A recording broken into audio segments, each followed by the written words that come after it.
I've been asked to talk about what we're learning nationwide, and this remains an ongoing process. A little bit about my involvement. I represented President Trump in the brief he filed a motion to intervene in the Texas litigation, and also in the Pennsylvania cert petition to the Supreme Court.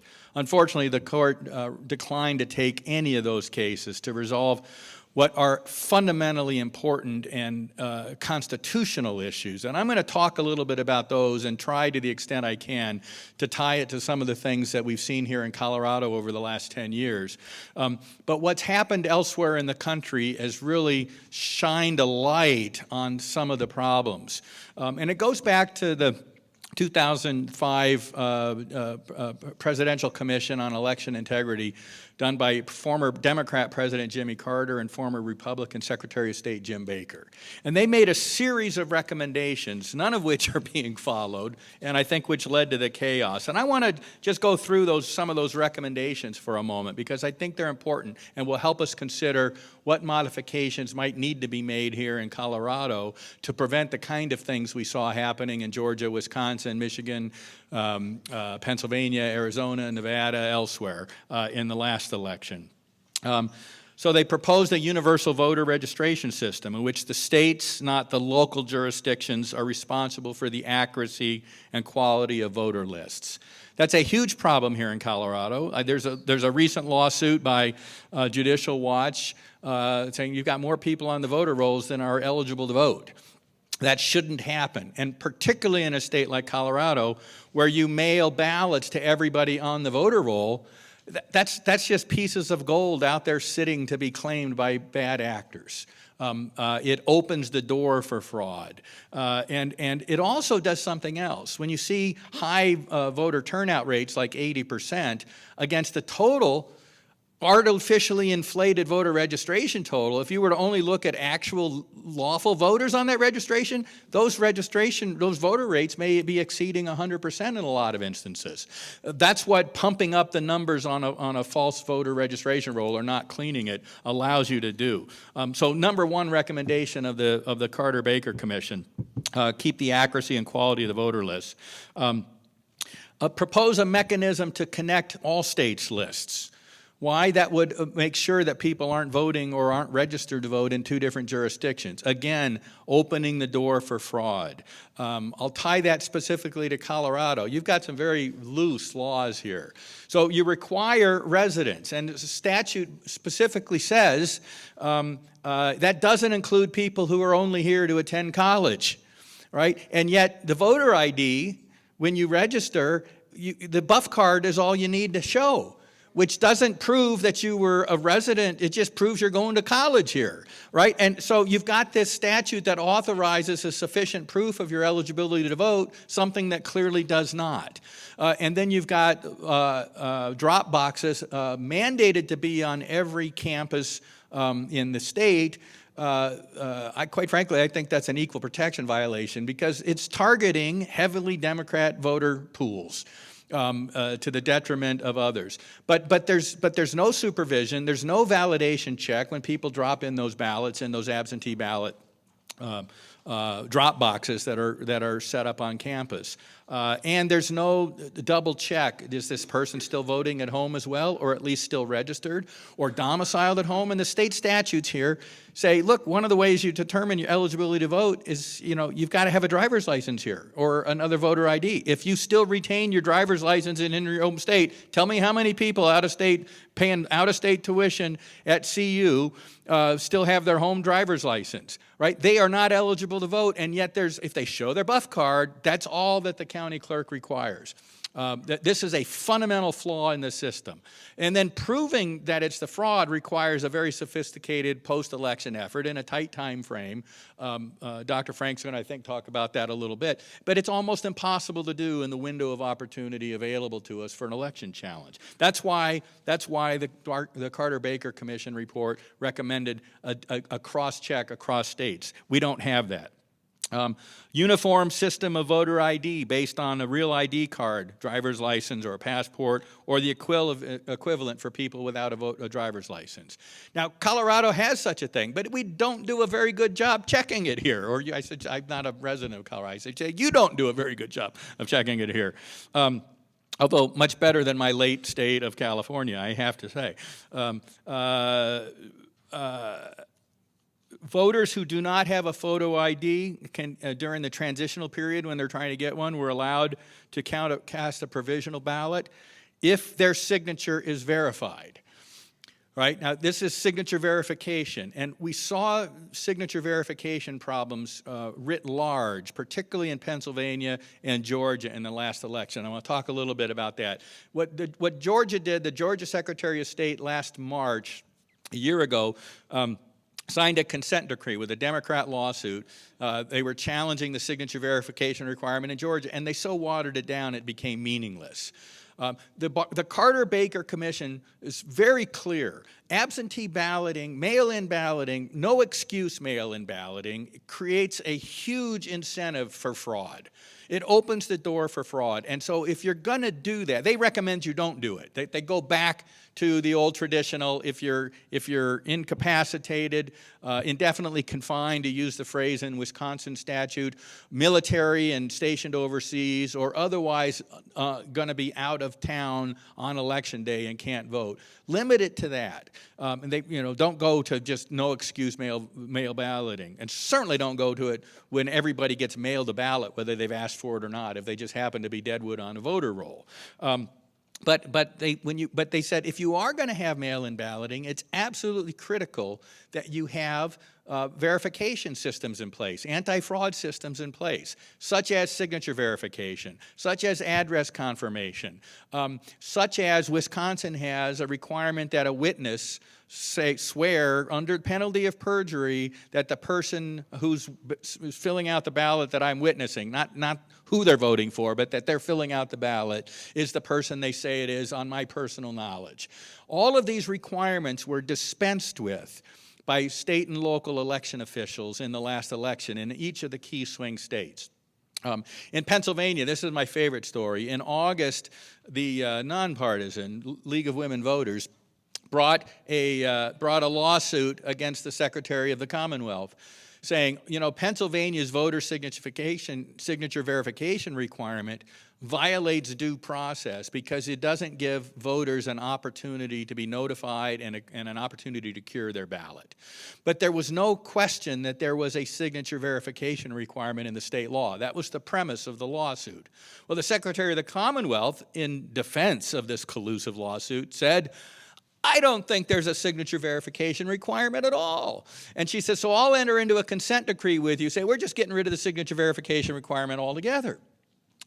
That was one of the key checks against fraud in the absentee ballot. And why are these pre-election checks so important? Because it's virtually impossible after the fact, even if you can confirm that the signature on the outer envelope doesn't match the voter registration card, you can no longer connect that with the ballot. Our ballot privacy rules, once the ballot is separated from the envelope, that process is over. And that's why the upfront signature verification is so. She unilaterally got rid of the signature verification requirement. She realized she was out on a limb, so filed what they call a motion for King's Bench warrant. Now, I never have met her before, but if I do, I would say, they haven't had a king in Pennsylvania since 1775. Maybe that's a little bit of an archaic motion.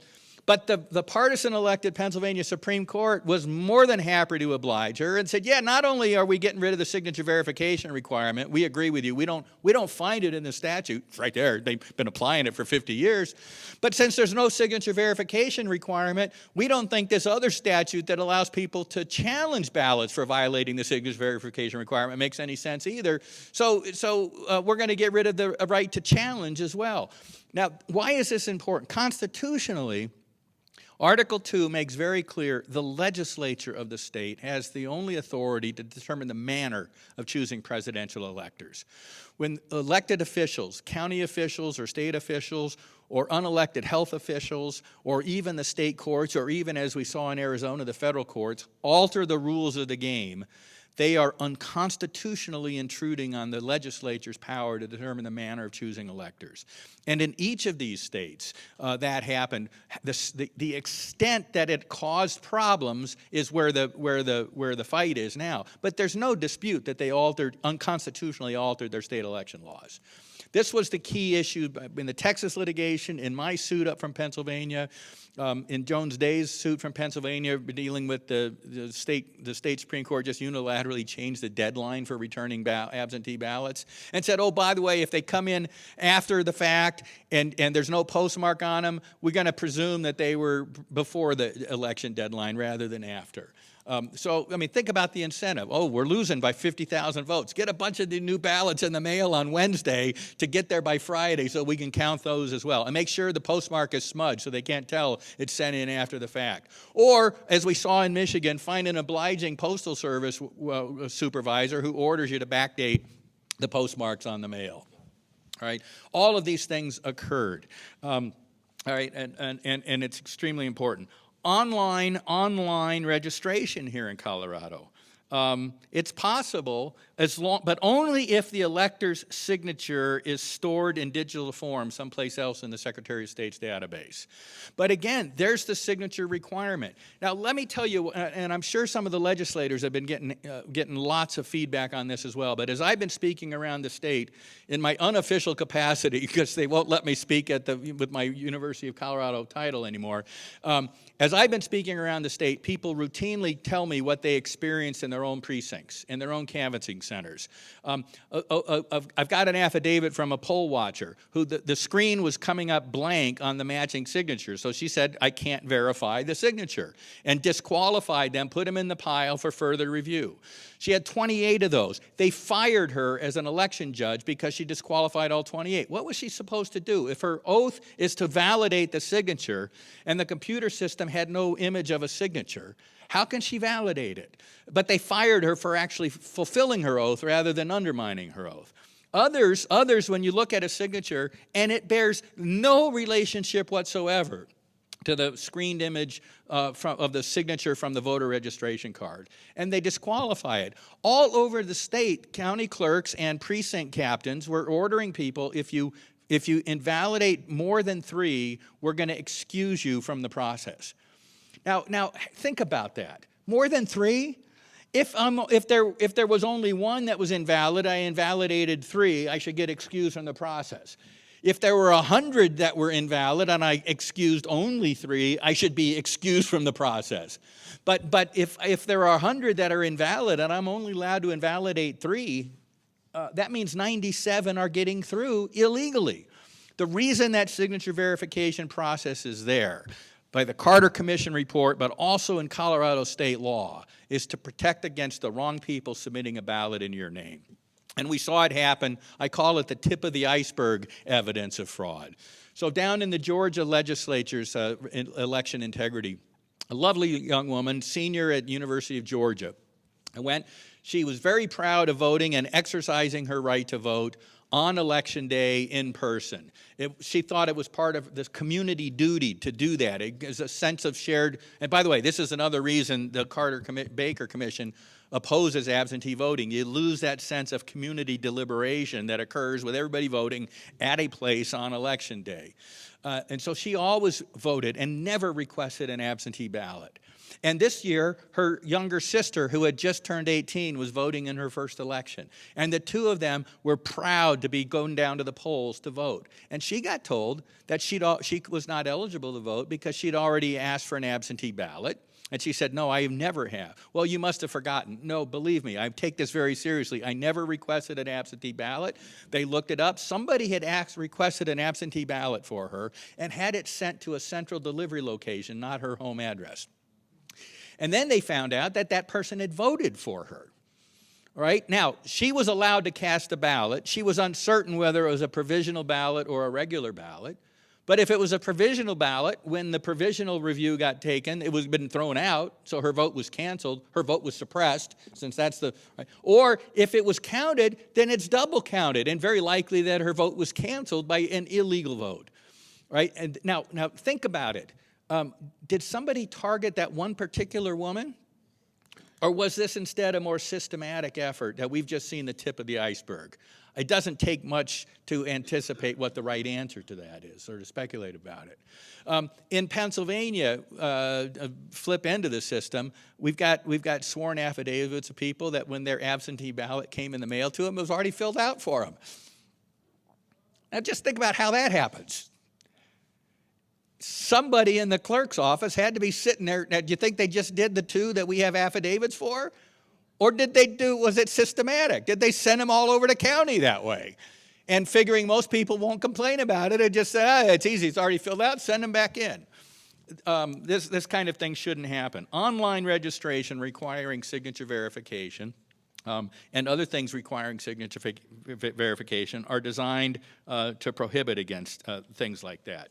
What else did we see? Well, I want to show you a little slide here. We saw $400 million by Mr. Zuckerberg enter into election systems all over the country. And they claim that they were just making grants available on a nonpartisan basis to anybody that asked, just to help them upgrade their election systems.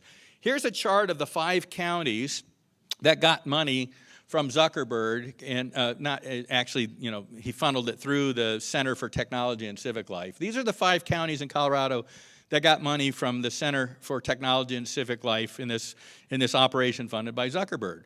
Now, you all know Colorado pretty well. There's one Republican-leaning county there, Yuma, and there are 4 Democrat-leaning counties. So I guess that's bipartisan.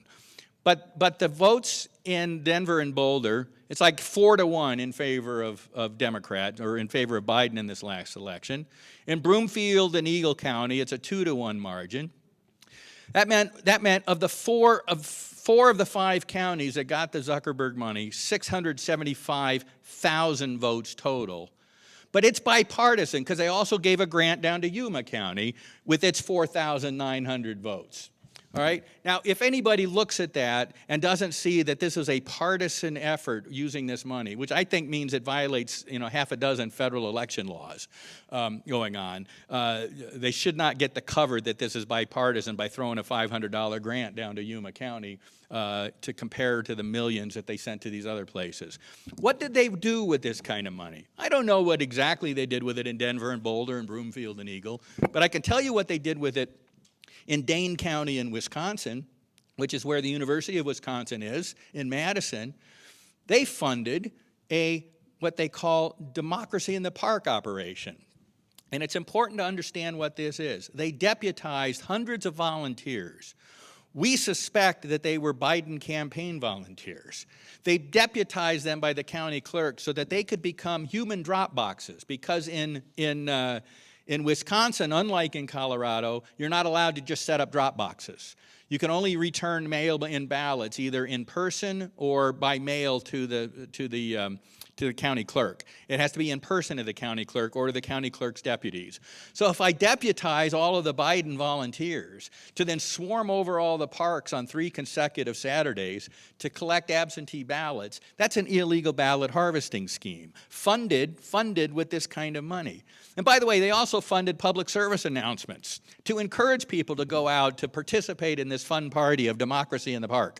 Nobody checked IDs. Nobody checked that the University of Wisconsin students were actually residents of University of Wisconsin. If they came in and they weren't registered to vote, they were given a sheet of paper to register and then apply for the absentee ballot at the same time, and then file the ballot all at once. None of the verification process was done, and none of the statutorily required bipartisan campaign observers were there at the process.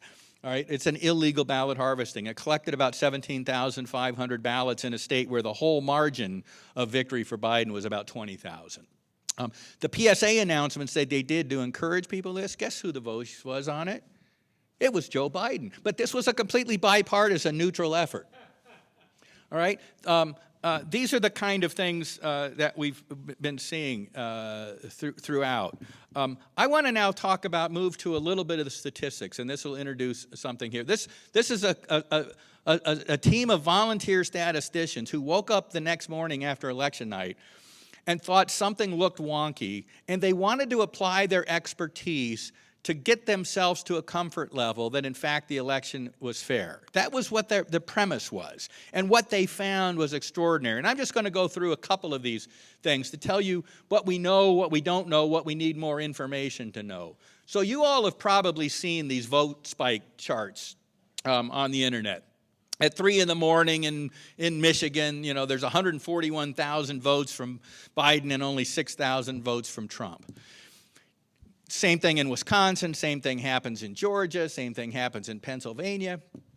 And that's treated by a lot of people on the internet as proof positive of fraud, right? Just traditional or machine ballot stuffing, we don't know what, but it just looks like somebody dumped a whole lot of votes. Well, one of the things that we had new in this election, because everybody was anticipating such a massive increase in absentee ballots, that they consolidated the ballot counting in a couple of large cities countywide. So the Philadelphia Convention Center or the Detroit Convention Center or State Farm Arena down in Atlanta. And if those counties were not reporting any partial returns all evening long and then reported all at once, they're heavily Democrat areas. One would expect to see a vote spike. But if they were reporting partial returns all evening like all the rest of the counties were doing, and then there's that vote spike because it looks like they're coming up short, that's pretty good evidence of fraud. So what would we need to look at to determine which of those two, the reasonable explanation or the fraud explanation, it is? Well, we'd like to look at not the the statewide level time series analysis, which these charts do, but I'd like to disaggregate it and look at it county level. Did Fulton County have a vote spike after they had been reporting partial returns, or had they been reporting zero? Well, the lovely Mr. Raffensperger took down the county-level time series data so you don't have public access to it anymore. Hopefully the pending litigation down there will get access to that, and we'll be able to determine which of those two it is. It starts to look pretty bad, but it might be a reasonable explanation. This is why it's important to look further at these things. Here's another one. My statistical team, this is the one that makes them jump for joy or cringe. So here's... In 2016, let me explain this chart. This is Ingham County, Michigan, but this parallel snakes phenomena occurred in a lot of counties around the country. What these charts are, in blue, it was Hillary Clinton's vote, as a percentage of her absentee votes versus her total votes. And red, of course, is then Trump's. And you can see the numbers they're certainly not consistent. They bounce all over the place and what have you. What one would expect, this is every precinct in Ingham County with these two comparative numbers. Here's 2020. Perfect parallel snakes. These two independent phenomena look like they are now dependent variables on each other. That doesn't happen in nature, as my statistical expert will tell you in a moment. That ain't natural, buddy, all right? Here's one of my favorite. I was heavily involved in the Pennsylvania litigation. This is what I call my course corrections. These two lines, the red line is Trump's vote and the blue line is Biden's vote. And it starts, zero period is after they've reported all of the machine tallies from in-person and early voting. And so this is once we begin the absentee ballot counting and the time series. And so the first 7 or 8 time series, there's a trend line for Biden, and it looks like he's going to come up short. And then all of a sudden there's a course correction, and there's a new trend line for Biden. Again, this doesn't happen in nature because, if it was all over the place, that would make one, but it's not perfectly straight and then perfectly straight at a different trend line. And all of a sudden, that course correction is like, oop, we overcorrected. It's now going to be really obvious we've stolen Pennsylvania. So let's do another course correction. We may have gotten that one a little too low. Let's do a third course correction. That was a little too high again. Let's do a fourth course correction. There, we just barely beat him. Again, these kind of things tend not to happen unless there are bad actors manipulating things. Here we have outlier counties and swing states. The red line represents in each county what the vote totals were from the last election, and then the dots are those counties. And you can see most of the counties, this is in Arizona, were within a standard deviation of what one would expect from the 2016 returns. Pima County is really high. Maricopa County is off the charts, probably 10 standard deviations different. Again, just doesn't, and maybe the Zuckerberg money and the Perkins-Coie efforts, they were just really targeted and did a really good voter turnout thing. But one suspects that something else is going on to get that kind of an alteration. And how would you test this? Well, you would do an audit. A full ballot audit, a forensic audit, not just a recount audit, but a full audit, looking at signatures, all those things, which is going on right now. And the Maricopa County supervisors have been fighting for months to prevent it from going on, and now that the courts have finally ordered it to go on, Perkins-Coie is reported to have sent 70 lawyers down there to try and stop it from happening. The judge just rejected their latest move to stop the audit yesterday. But this is why. Now, here's another one in Georgia. Again, most of the counties are within a standard deviation down of what one would expect from the 2016 results. Things don't change that much election to election. We're pretty much creatures of habit. But look at these counties. Heavy Democrat, all 4 of them, way off the charts. Now, why is this so important? Well, you may have seen the news out of New Hampshire and of Montana last week or the last 10 days. In Montana, there's some local elections. They did an audit, and they found 6.33% of the ballots in that county, Missoula, which is where the University of Montana was, 6.33% of the total ballots were frauds. 6.3%, that's enough to have affected the election. In New Hampshire, again, close congressional election up there, they did an audit in one county. 13% of the ballots in that county were determined to have been fraudulently cast. And why am I saying that in response to these 2 charts? Because my statistical team had identified those 2 counties as among the major outliers in their analysis. And they said, see, the statistics are pointing to exactly where we need to be looking for the problem. Turnout anomalies. And one of the things that I found most intriguing about this, traditional political wonks will look at nationwide trends. And Trump did worse in suburban areas among suburban women than he had done in 2016. Now, I just don't buy it. And this kind of stuff, so here's, but what this kind of chart shows, we had back in 2016, it was a pretty heavily Republican, 55% Republican, 45% Democrat turnout on the ballot. And then the registrations in this heavily Republican town come in 80 to 20 Democrat over the 4 years. Not likely. I mean, the town didn't change. Something wonky going on, and that was enough to flip this particular township. Why is this important? Because I don't think the fraud was occurring only in the highly Democrat areas. Because if the fraud is going on there, it creates statistical anomalies that separate it from the baseline. So what you want to do is be more pervasive and move that baseline up, because then the differential for where you really did large fraud doesn't appear to be so great. It's the same game they play with having Deadwood on the voter rolls. You know, an 80% turnout against the total Deadwood looks like it's reasonable. But if it's a 99.8%, if only people that are actually alive on the voter rolls, that starts looking like Stalin. All right, and these are the kind of games that you see being played. The most egregious one, and nobody has yet given me an explanation for this, we occasionally would get reports of fractional votes coming in. In the time series data I have in Pennsylvania, I've got it at the precinct level every hour. And, you know, just one example. One vote comes in one precinct. They'd found one that they hadn't counted in one of their earlier things. One vote comes in, and 0.62% of it gets counted for Biden, and 0.38 of it gets counted for Trump. Now, how does a single vote get split into fractions? Well, you know, somebody, I don't want to blame Dominion, because that'll get me added to the $1.3 billion suit. But somebody in the chain of command, it may be after the machines are, you know, the data is being transferred to the Secretary of State, or somebody is running a multiplier. That's the only way you get fractional votes.